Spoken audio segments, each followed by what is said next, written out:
Hello and welcome to Guitarist Magazine. We can be found on the web at www.guitarist.com. My name is Jason JROCK Houston, and I'd like to welcome to the show a longtime friend of the show, John Adams, a guitar player from Love and War. Welcome to the show again, John. How you doing?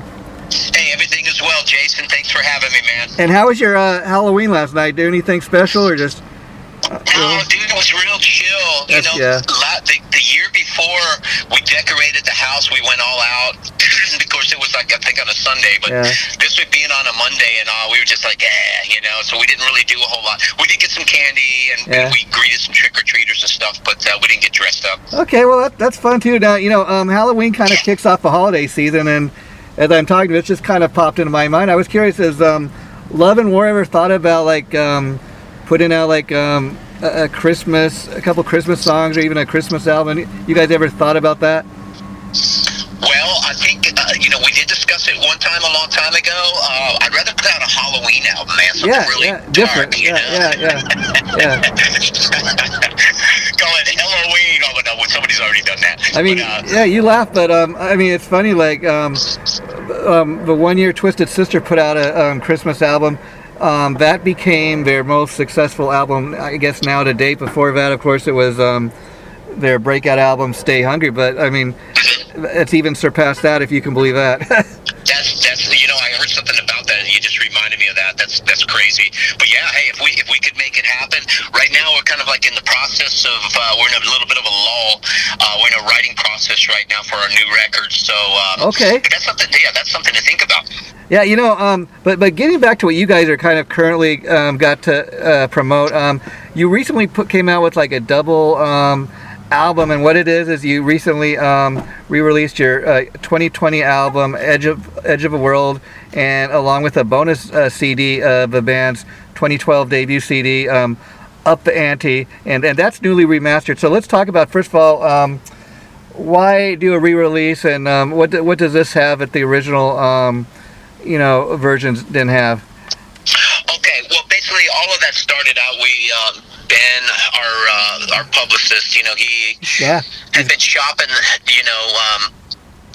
Edge of the World. So basically, Edge of the World came out it was released February of 2020. Right before, Literally, right before COVID, which pretty much kind of all went down the next month. Everything's just screeched to a halt. So here we are sitting on this really good album, we were like, wow, we can't really, nobody's interested, everybody's just trying to save their lives, because, it was all doom and gloom, you remember all that, and things had shut down. We couldn't really do anything, and finally things kind of petered out a little bit, and we were approached by Animated Insanity Records out of upstate New York, Joe P. Bass, and he is in conjunction with No Dust Records out of the Netherlands. So what they've been doing is they've been finding bands, that unsigned bands basically, and they've been trying to give them a break, trying to get their music out there. So they offered us basically a distribution deal where they will take our record. They wanted to do both of our records, put it in a double CD set. Yeah. And they would take it and they would shop it all over Europe. We offer No Dust. He's got connections in Japan and Germany and several others. So it's for sale over in Europe. Also, Joe in New York is doing what he can too to sell in the record, and so it was a great opportunity for us just to get it back out there and hopefully have some type of resurgence. Yeah, what a cool idea. What I like about that is it's thinking way beyond just releasing it here in the U.S. and having come out right at the start of COVID or right before. This kind of gets the album back out there, not just in the United States but around the world. And what I dig about it is somebody that's followed your band is, especially I don't really have, I go online and check out, I can go online and check out your album, but when I heard about this, I thought, this is a cool thing. First of all, not only is this stuff getting reissued, but I'm getting a 2 CD set, that's cool in itself. So it's really kind of worth the money, and you're kind of getting double what you normally get, and I dig that. I always digged the physical product, a nice package, if you will. I know, me too. I mean, I'll do some stuff online and I'll stream and everything, but anytime anybody releases anything, I gotta have a hard copy. I'm just old school like that. I gotta put it in my CD collection, and I gotta have that hard copy. And I think especially fans that might be just kind of getting into the band, like, oh wow, a 2 CD set. Wow, I'm getting a lot of music here. This kind of gives me an idea what this band is all about. Yeah, absolutely. It gives you a chance to see how we started out and what we've kind of transformed into with the latest record, Edge of the World, and we even threw a bonus track on there. Cool. Yeah. Of Judas Priest's Delivering the Goods.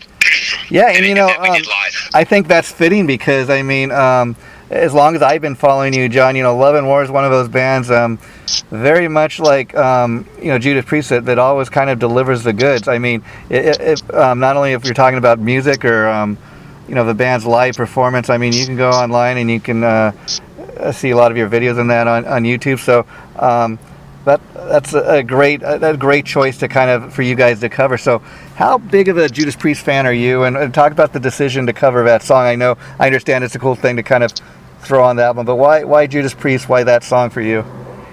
Well, basically for all of us in the band, we are just huge Judas Priest fans. Yeah. Always have been.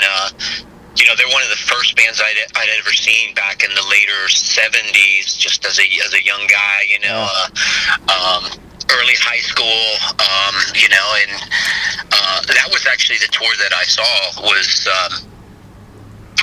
the Hellbent for Leather tour, and that was one that we had played, me and Jeff in our previous band, that we used to have, and we'd always kind of that was like a staple for us. So we always kind of dragged that along wherever we went, and Love and War had always covered it, and we also used to do Metal Gods. Oh wow.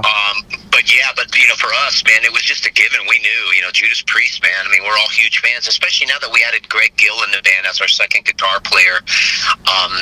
That was another great reason for us to do it. With two guitars, Double Twin Attack, yeah. Thickness in there. Yeah, Double Twin Attack. Talk about Judas Priest too for a minute. What a legendary band. But about time they're finally getting in the Rock and Roll Hall of Fame. I don't know. You think about that, but I mean, I was even laughing that Dolly Parton was trying to tell him, no, I'm not really a rock artist. I don't want to be in your Rock and Roll Hall of Fame. Give it to somebody more deserving. And they're like, no, we're gonna put you in if you like it or not. But finally, for whatever reason, Judas Priest got in. Yeah, well, it is Rock and Roll Hall of Fame, So yeah. I know they've been adding other artists and stuff that aren't really Rock Hall of Fame. Maybe they need to open up a different some type of other Hall of Fame for either country or other artists like that. And these bands that have been around forever that are just great bands, that we grew up with and actually have pretty much defined this music that we love so much. They are deserving and they need to be in it. And let's get more bands like them in it. Yeah, and there's a lot of very deserving bands. I mean, it's just amazing it took a band like Judas Priest this long to get in. I mean, I know even about a year ago, T-Rex got in even before Judas Priest, and I'm a T-Rex fan. Don't get me wrong, but I think, let's be honest, Judas Priest has a much lengthy more career. Absolutely, the repertoire and all the records. I mean, I'm not dissing T-Rex. I'm Me a big neither. fan as well. Yeah, but Bang the Gong and maybe a couple other ones, but that was pretty much it. I mean, it's not like he went through years and years of touring in popularity and lots of music, to their fan base. And then when you consider too Judas Priest, I mean, of course, when they were first breaking big in the 70s, they were a lot bigger in Europe originally, and then again around the early 1980 when they had that British Steel album, that's when they really broke out, not just here in America but worldwide.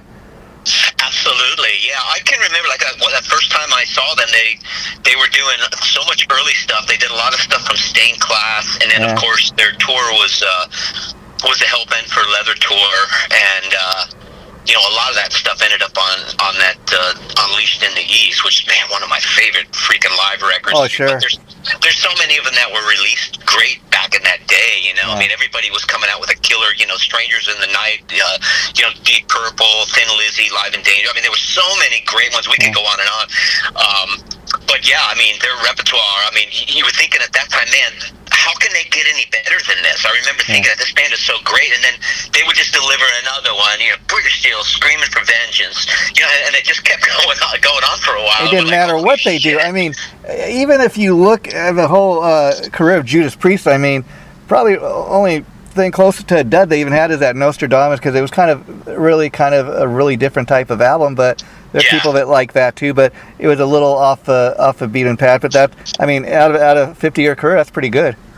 I know, no doubt about it. Hey, and I don't know if you've seen them in the last year or so, but I think it was about a year and a half ago, we flew to St. Louis, and I actually have some property up there, and that's also where our other guitar player, Greg Grill, lives. He lives about an hour and a half south of St. Louis, and that's where we recorded the Edge of the World record. But so anyway, we go up there a lot. But anyway, they were playing in St. Louis, and it was on a Saturday, so we're like, okay, let's go. So we flew up there. Greg and his wife met us, and we saw them. And man, dude, check this out. It was the night after we saw them play in St. Louis. They played in Kentucky, and that was the night Richie Faulkner had his heart attack or whatever happened, and so we got to see the night before that all happened, and man, they were so good. Oh my God. Yeah. I mean, and the amazing thing about Richie Faulkner having a heart attack, I mean, just goes to show you never know about anybody's health. I mean, the kind of odd thing is he's the youngest one in the band, and he's the one having a heart attack. But, isn't that crazy? I know. And you got a guy, you got all of those guys, that are just seasoned players, been around a long time and lived pretty hard lives. And that's one thing I'm looking forward to about the Rock and Roll Hall of Fame. From what I understand, KK is going to get up there with them too, so that'll be cool. And I'm hearing rumblings that depending on how that goes, who knows what that could lead to. Yeah, absolutely. It'll be really kind of strange, though, to see Faulkner and KK up there. I think that's kind of, it's going to be kind of like an ego bash. And, I don't know how well it's going to work, but it'd be great if they could make it happen. I mean, the only thing I could kind of see that maybe happening if they're able to work their differences out is, Glenn's got his illness he's dealing with, so he's not constantly out there touring with them anymore. And then they have the other guy, Andy Sneap, is kind of just like a studio session producer, so who knows, but that would be fun to see. And you were talking about great live albums back in the day. I remember like Kiss Alive 1, Frampton Comes Alive, and even though we now know that like on Kiss Alive 1, you've heard all these stories, they went back and touched it. It doesn't really matter to me, because you know what, it sounds like a great live album. It sounds like it's in your face. I know, and and I also heard that Judas Priest did that on Unleashed in the East. A lot of these things have been coming out now after all the years. Also, too, Strangers in the Night, I heard that, I think it was Mother Mary and one other track was done in the studio. It wasn't actually live. Wow. And you can find that on the internet. I was reading it, and I was like, what the hell? And other people had confirmed it. I think Phil Maughan confirmed it. And now, while we're on the subject of UFO, John, I didn't know this until just prepping for the interview today, because I've interviewed you many times before, but I discovered that you play also in a UFO tribute band, so talk a little bit about that. Yeah, well, we're called Lights Out, and we've been together since 2000, so 22 years, man. We've been playing UFO all over the Southwest here, spreading the UFO love, man. I mean, that's the reason I play guitar today was because of Michael Schenker. I was 12 years old, and I have two older brothers, and my middle brother played the Forsyth record. And I was listening to that, and I was like, wow, this guy is amazing. And I had a friend of mine that played guitar. And I was like, you know what? I want to play guitar. I want to sound like that guy, And then, my friend taught me a few chords and everything, and then we ended up moving to Texas. And, I bought my first guitar here, and I bought every UFO record as they came out, and so of course that was a given for me. And when the tribute thing started really happening in the 90s, popping up and everything in 2000, I was like, well, I want to do a UFO tribute, and we've had it ever since. It's basically all the same guys still. And how often do you guys play out? Not much at all. We play maybe twice, two, 3 times a year. Wow. That's it. And we do these choice gigs. We'll headline with, we'll get another really good tribute band to open up for us, and we'll do like a tribute night. It's a great way for musicians to kind of keep up their chops. And I've been a big supporter of guys that play in tribute bands. I mean, first of all, to me, I like to call it rock and roll theater, because it's a little more than just going to see guys playing it. Like in your case, like UFO music. It's a lot of times the bands really dress the part, and they it might take you back to the very first time you ever heard UFO song or whatever, and it's a lot of fun. I seen here in Los Angeles, where I'm from, a great Guns N' Roses tribute, and the guy that is a singer. I mean, you'd swear it was Axl Rose from 1987. I mean, he looks the part. Wow. He sounds the part. And that's the thing, you know. And let's be honest, it's a lot cheaper than going to see the real Guns N' Roses when they come to town. Yeah, and the key thing is just finding a really good one, because there's some really crappy ones out there. Yeah. But you know, if you like, to me, you know, we get so many great reviews and great attention with the lights out stuff, because, you know, I got all these seasoned musicians, and I mean, we kill it, dude. I mean, we really do. And there's some other bands around here too. I mean, there's a Queensryche tribute where that's amazing, and there's a Foreigner tribute that's amazing. I mean, there's a lot of really good ones out there. But again, you know, anybody can be in a tribute band, but whether or not they're a really good one, you gotta have the chops, especially like, you know, in your case when you're doing those great Michael Schenker riffs. And you know, the thing with that too is, you know, that people think, oh, you're just playing other people's music, but again, it's fun. It's a fun way for if you're a musician, to keep up your chops. You learn all these great songs. What's the UFO album? You mentioned Force It. Is that kind of the one that did it for you, or kind of turned you on to Michael Schenker and UFO? It was the Force It record. That was the first time I ever heard of UFO. And again, I was 12, and then after that, after the Force It record was No Heavy Petting, and of course, you know, that album came out, was already out actually. And then when I moved to Texas, which was like, you know, late 76 or whatever, you know, and I was still in junior high school, and you know, and then each year when the records would come out, man, that used to be the day, man. It was so cool back then, because you would just go to the record store and you'd find out when the releases were. I'm with you. I used to spend. You know, and you'd wait in line, you know, or you would always be there when the new record would come out, and you would stare at it, man. You'd read every freaking letter on the damn vinyl, even if it said "Made in America," you would read it, you know, and you know, it was just such a great. I mean, kids are really missing out on that experience. I mean, my favorite place used to be like Tower Records. I'd spend all day in there, and they used to have a big board. One I went to, like you're saying, all the these are when the new releases come out, and have a date, and I'd be like writing it down. Okay, I'm going to save my money when I get paid. I'm going to come get that, and all that. And I'd spend all day looking. I mean, they had like every type of like music you could imagine. They had a nice import section. If you wanted to find anything, that was a place to go. Tower Records. They had Music Plus, Warehouse, all that back in the day. And man, I'm talking to you from Los Angeles. I can't even think of a closest record store. I order everything online, pretty much on Amazon or through the bands I listen to, because I mean, closest thing we have to a record store is Target, and unless you want to buy the Beach Boys' greatest hits, there's not a wide selection there. Yeah, in the bargain bin, I know.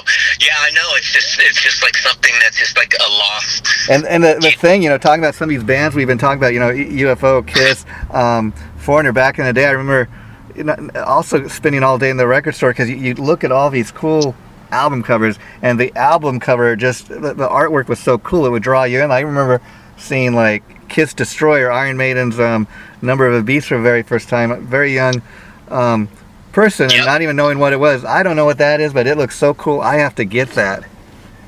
I know, man. I was the same way. You know, if you saw something really cool, you know, it always drew you in. And, you know, man, we would just spend, it seemed like hours sifting through records. And, you know, you'd see the ones that would draw you in, and you'd grab it. And, you know, even if you never heard them before, you'd be like, well, I'm going to check it out anyway, you know. And I mean, those were great times. And that's how we discovered a lot of bands, too. In retrospect, we would just see something, we'd be like, cool, you know, I'm going to check it out. And then you play it, and you'd be like, wow, you know, or some of your friends would say, you got to hear this band, and you go try to find them.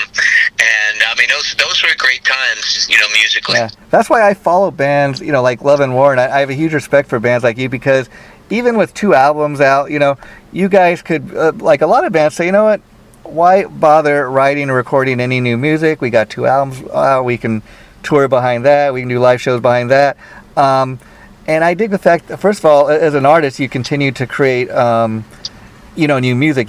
You continue to put out physical product. A lot of bands and people behind the scenes working with the bands, like managers and that, a lot of times they might try to tell you, well, yeah, you know what, you can just release all your music digitally, have people buy it that way. People buying everything digitally, don't even, you're going to spend too much money, you know, printing up CDs and that. So the fact that you guys still do that, and you still give your fans, quality product, I think that's tops, Yeah, thanks, man. And we think so too. And it's just kind of a given for me. I'm always going to do this till I die, or till I'm too old to do it anymore. It's just creating music. It's a release. It's an outlet. And it's something that it's in my blood. I'll always do it.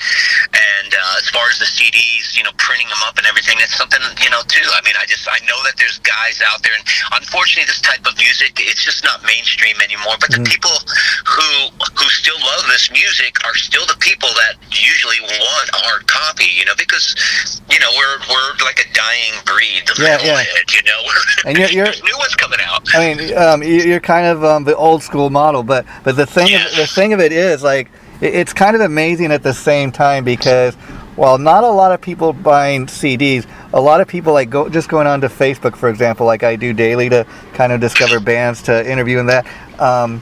I discovered a lot of great music that way, and then like somebody might go and check out, this band Love and War. Why don't I go over to their YouTube page, listen to some of their other music, see if they got any videos posted, and you find out a little bit more about the band. And while the band not everybody's buying your record, at the same time, it's amazing. You look at, Love and War, for example, maybe is not as mainstream as, say, like Aerosmith, obviously, but you get a good number of people, going on YouTube, and you get a lot of hits that way. It's kind of amazing. Yeah, absolutely. Yeah, and that, for any band that's an original band, and and I salute you all, because we have to stick to our guns, and none of us want to sit here and keep flipping through all the same records, and we all want new music we can discover even today, and instead of just discovering old music, there needs to be some type of outlet for bands that are new, putting out new music, and unfortunately there's not a lot. You have to find them on the internet. You have to do a lot of searching. It's out there, so don't give up. Just keep putting your music out there, and try to find some way to promote it, and then people will find it. And you got to know what's interesting too is, of course, I know your band Love and War, like I said, because I've interviewed you several times, John, over the years, and so I know, like, for example, the bands out there. But what's, like, even just doing a search last night, trying to quickly find the band's Facebook page, I type in Love and War, and a bunch of things, kind of come up, so you have to know what you're looking for. And then even like when I was one time searching for your personal Facebook page, I put in John Adams again. You wouldn't believe how many people are named John Adams, and that's why I guess. Trust me, I know. I know this. That's why I put Anthony in the middle, John Anthony. And then Adams, that comes up right away. Yeah, because you kind of stand out. And this may seem like it's because I know a lot of times people are named after famous. Were you? Did your parents name you after President John Adams? Actually, no.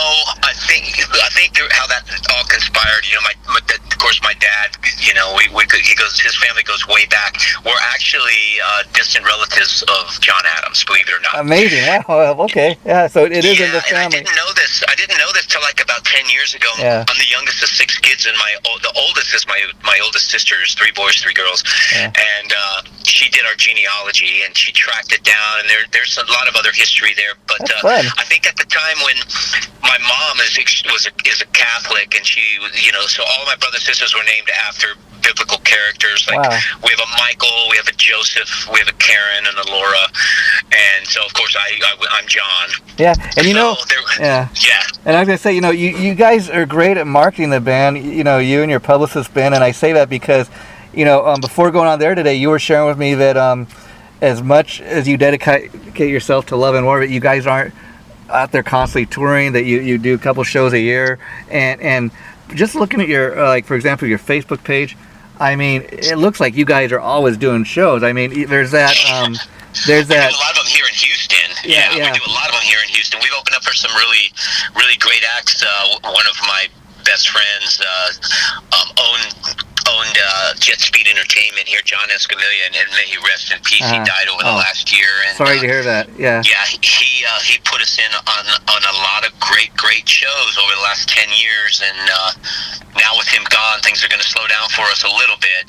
Not as much as we used to, but right now it's giving us the opportunity that we can go ahead and work on new music, and I think really by the time the new year, 2022 is behind us, I should have enough of a repertoire we can get into some good steady rehearsals and start working on our next record. Yeah, because I got to tell people in setting up the interview that we're doing today, supposed to do it a couple of weeks before, and that's the thing. John's always in rehearsal, but that's a good thing because you're really kind of honing your craft. And I think by the time maybe the new album is released and ready to go for maybe next year, then you'll have 3 albums worth of material to do. Which how hard is that to kind of come up with a set list? Yeah, no kidding. I know. Yeah, well, that's the plan, you know, and we're going to try to stick through it. And you know, I'm working on new music now, and you know, and Greg, our new guitar player, is sending ideas, and we're coming up with some really cool stuff. So we're looking forward to sharing it. And so, you know, hopefully by the time we talk next year, we'll be talking about a new record, and that'd be great. Because previously you were the lone guitar player in the band, right? I was. I started the band in the year 2000, and I've been the only guitar player in it until Greg joined the band, about a year and a half, 2 years ago, whatever it was. And so what's that been like to have somebody kind of play off of? And man, it's been amazing. You know, I think when he's over there and we're playing, like we just did a show with Accept a couple months back, and just you know, having him over there, and it just kind of makes me smile because I'm like, wow, it fills everything up. We get to do dual harmony solos and everything, and it's amazing. And I wish something I would have done a long time ago was add another guitar player. Yeah, and in regards to Accept, you know, I recently had the chance to interview Wolf Hoffman. What a cool guy he is, but he was talking about that they just added like a third guitar player. I mean, I think the only other band that's out there doing that is Iron Maiden. I know, the guy, he kind of stood in the back a little bit, but he was, you know, man, they were so thick and full, and they were great, man. Yeah, but you know, it's good to have Greg in the band and have another guy I can shoot ideas off with, and he shoots me ideas, and so the next record will be a little bit more interesting because his style's a little different than mine. I think when we blend his and mine on some of the new songs, you know, it ought to be a really cool mesh up there. Will he be involved with the writing, or are you still going to be the principal songwriter? No, he will be, because he's already sending me riffs and stuff for me to run with, and he'll definitely be involved. So how do you guys split up the solos? I mean, is it a matter just of who writes what, or is he the lead player? How do you guys figure that out?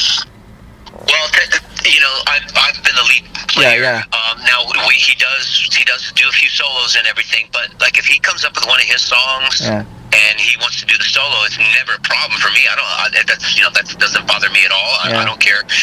But typically, if I write the song, I'll write the solo. Yeah, I mean, I always dig. My favorite bands always had 2 guitar players, and you know, even in a great band like Motley Crue.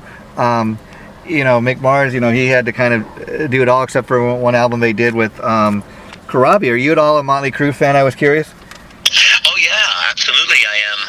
The very first time I saw them on the not to hell with the devil. Shout at the devil. Shout at the devil.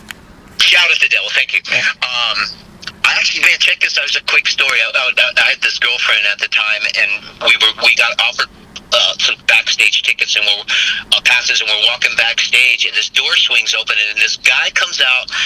He's got nothing on but black leather pants, and his hair is real straight, a little bit past his shoulders, no makeup or nothing, and he just kind of looks around, and he sees us two, and he goes, hey, and he comes walking over to us like, hey, man, how's everything going, man, you know, and we just started talking and everything. I never asked who he was or anything, and so we were right by his door, their dressing room, so he says, okay, well, look, I got to go. He opens up, and as he swings open the door, there's Vince Neil.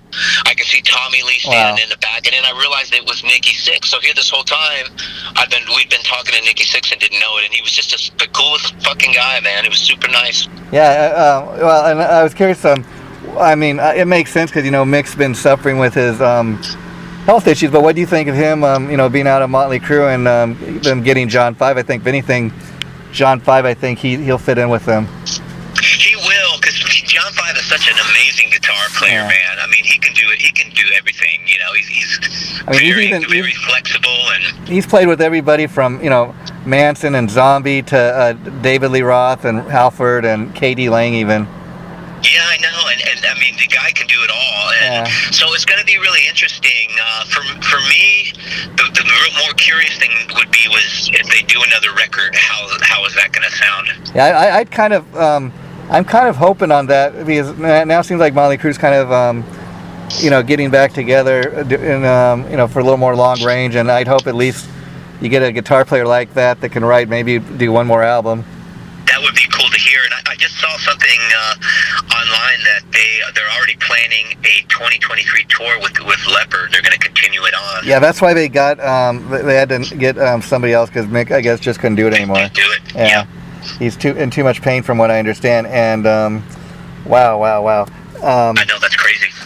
Yeah. Well, John, I want to thank you for taking time to talk to me, and I wanted to just say, you were mentioning, obviously being a UFO fan, and I was curious. I have this other series I do for the same site. It's called On the Record, where we talk with musicians about their favorite album. So maybe down the line we could do that. And you mentioned Force It being your favorite album. I was just curious. So maybe we do that down the line. But what did you think of the UFO music after Michael Schenker left? Well, I mean, I really liked the Paul Chapman stuff. I really did. I was really disappointed, when No Place to Run came out. Yeah. Of course, at the time, we didn't have the internet or anything, so I didn't know. I thought it was going to be another Michael Schenker record, and then I found out that it wasn't, and wow, what happened? And I think I picked up, Hit Parade or Cream or something. And back in the day, those were great. Yeah, and I read an article about that he had left the band, and he was rejoining with the Scorpions. Was a rumor, and I was just so disappointed. I didn't want to like No Place to Run, but then I heard it, and I was like, wow, this is really good. So to answer your question, it was a continuation of UFO, but it didn't have my Guitar Hero in it, but it was still really good music. I love the Vinnie Moore stuff. The Vinnie is just such a great guitar I was just going to say, I'm amazed, the American Vinnie Moore fit in quite nice, I think. He did. Yeah, it was a great addition, and even the stuff like Atomic Tommy. I mean, that record was a great record. Tommy McClendon, and that was a great record. And but there's some stuff after that I didn't really care for too much. A few of the records, but overall, I love the Paul Chapman stuff. I knew Paul. Wow. I actually, hung out with him in Vegas and stuff, and became good friends with him. And it's really a shame what happened to him. Even Pete Wade too. And that's one of the things too, real quick, Jason, is that all these guys that we love so much, everybody's getting older, and they're dying. Yeah, and it's just really sad. You don't want to imagine what's going to happen. Who's going to be? Is it going to be Robert Plant or a Jimmy Page, or who's going to go next? And I mean, it's crazy. Everybody's getting older. It's crazy, and then that kind of that ages us. And the very last thing I wanted to ask you about before you do wrap it up is I was also reading on your Facebook page that you guys. I don't know if it was just you or the whole band that recently attended a Scorpions concert, and I think it was you, John, that took your Rock Believer, that's the band's latest CD, with you. You threw it up on stage, and the guys signed it for you. You want to talk a little bit about that? Well, nope, that wasn't me. Oh, okay. That was actually a friend of mine that did that. Oh, okay. And but we were like right there in front of the big eagle ramp that kind of comes out, and we grabbed a couple picks that were thrown at us, and my friend he also threw a hat up there that they signed, and but they were so good. We saw them in Houston. They were so good. We went.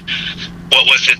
4 or 5 days later, they played in San Antonio. So we went to San Antonio too and saw them play in San Antonio. So we got to see them twice. Yeah, and I think the real test, as you kind of share with us throughout the interview, that Love and War is definitely kind of making some serious noise and making your mark. Is the fact that you don't play that much, the fact that you don't get out of your Houston, Texas area all that much, and yet you're just to give people a list of other acts you've played with. I wrote this down last night.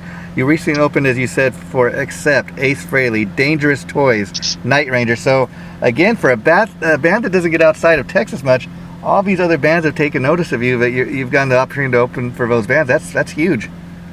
Oh yeah, we've opened opened up for UFO 3 times. We've opened up for the Michael Schenker Group 3 times. We've played with Crocus, which was really cool. The tour that they came through was like the only one time they came through. What was it, about 5-6 years ago? I mean, there's a pretty big list there, and you know, when I owe that all to, you know, my friend John Escamilla, who's the promoter, who put us in on all of these shows. And yeah, I know. I mean, you know, we're kind of in a comfort zone here, and one of the reasons basically why too is there's not a lot of money involved. I mean, we can't really. We'd love to get out there and tour. You know, try to sell a lot of merchandise and everything, get our music out and everything, but you know, we all have mortgages and you know, car payments and stuff, and you know, unless we're offered, you know, a tour like as an opening with some really good money, you know, we're just going to be doing it on our own. That's all we can do because we have to pay bills. But I mean, yeah, that makes sense. But I'm saying just kind of from an outsider's viewpoint, it's amazing that you're not a band that tours all over, and yet you've had these great opportunities. On one hand, it's like you know, somebody in another band might tell you, oh yeah, nobody's heard of your band Love and War, but you're like, yeah, but have you opened up for Accept? Have you opened up for Ace Frehley? Have you opened up for this, you know, UFO? And when you mentioned gonna do a show with Michael Schenker Group, did you get to meet him, or did you guys just open the show? Well, I tried to meet him. He kind of snubbed me. It really, you know, I was devastated. Well, basically, he was sound check, and he just finished sound check. All his band members left. He was hanging out on the stage, and he kind of had his back to the edge of the stage. And I walked up there, and I said, "Hey, Michael," and you know, he kind of turned around. I just want to say, "Hey, man, you know, I've been a long time fan." And I'm sitting there talking to him, and he just kind of looked at me and then turned his back again and kind of walked off. Yeah, I understand. He's kind of a Richie Blackmore kind of Yngwie type, you know, kind of eccentric, but those musical geniuses, they usually are. Yeah, I know. I was a little upset, and I almost said, "Hey, Mike, when you wake up in the morning, your hair's a mess. Do you have little Nazis?"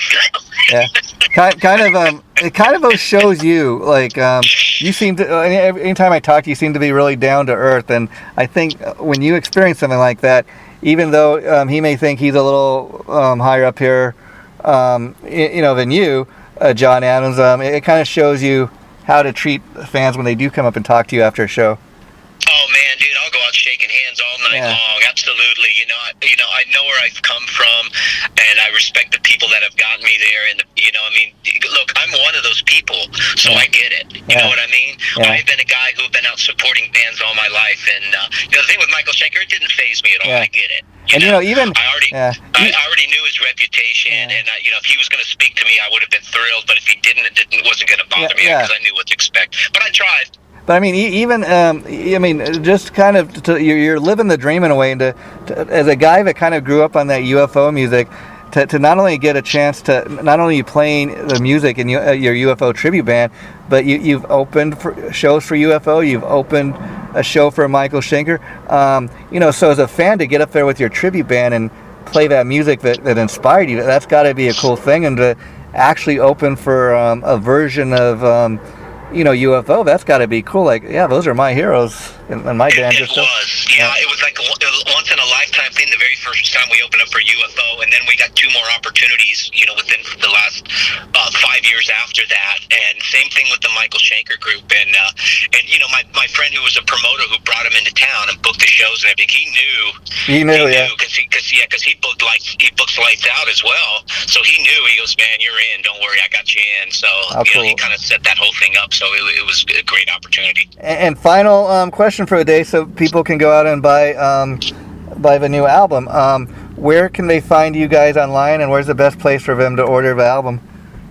Well, all you have to do is if you just Googled Animated Insanity Records or No Dust Records, you will get to the website and you can order the CDs online, and that's the new double CD. Oh, cool. And or you know, if you want to just stream and you know, buy singles or whatever, you know, any of the major streaming sites will have our music as well. But if you actually want a physical CD, go to Animated Insanity Records or No Dust Records, and you can order one online.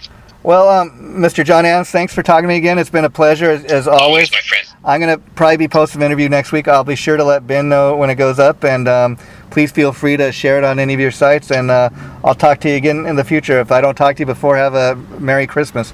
Same to you and your your family. Appreciate you, Jason. Take care, brother. Thanks. Bye-bye. Okay, Take care. bye-bye.